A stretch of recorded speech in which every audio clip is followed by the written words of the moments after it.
Jadi ini adalah salah satu gambaran yang paling mudah, dan ini yang sudah bahas di webinar fundamental juga, yaitu ketika teman-teman trade melihat dari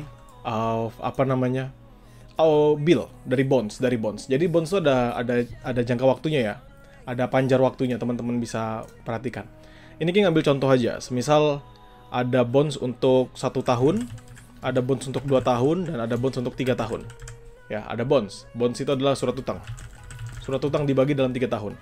1 tahun, untuk jangka waktu 1 tahun, jadi mereka bilang, kamu kalau invest ke kami 1 tahun, maka imbal hasilmu per tahun adalah misalnya 4%. Yang di 2 tahun, dia di 5%, dan yang di 3 tahun, dia di 6%.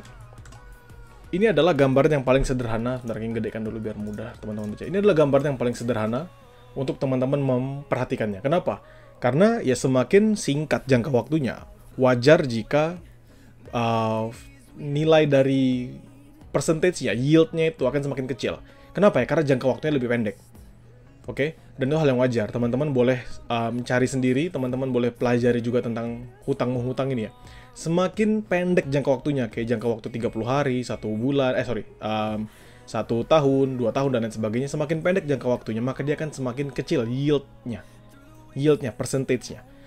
Kenapa seperti itu ya? Karena ini memberikan gambaran yang paling mudah tentang ekonomi yang stabil. Jadi ketika orang-orang maunya dapat 6%, ya dia harus letakkan duitnya, dia investkan uangnya itu dalam waktu yang cukup lama. Jadi di 3 tahun, walaupun imbal hasil per tahunnya adalah 6%. Yang jadi masalah apa? Yang jadi masalah adalah kondisi sekarang itu nggak seperti ini. Kondisi sekarang itu malah bisa seperti ini. 5 di sini, 2 tahun mungkin 4,8, 3 tahunnya mungkin hanya 4,6.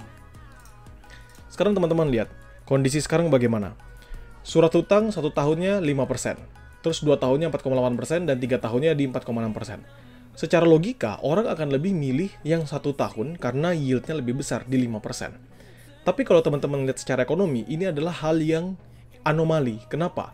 Kenapa bisa jangka waktu yang lebih pendek, yieldnya lebih tinggi? Ya tadi, karena mereka membutuhkan untuk pengetatan dalam kebijakan moneternya. Sehingga banyak hal yang mereka lakukan. Salah satunya memang imbal hasil jangka pendek itu jauh lebih tinggi dibandingkan imbal hasil obligasi jangka panjang. Oke? Nah, sekarang di dalam FOMC, mereka membahas bahwa saat ini yield dari imbal hasil itu mengalami penurunan yang jangka pendek. Itu artinya apa? Bahwa ke depan ini ada kestabilan lah, stabilitas ekonomi sudah mulai terjaga, dan most probably mereka akan menurunkan suku bunga. Jadi itu gambarannya ya, biar teman-teman paham.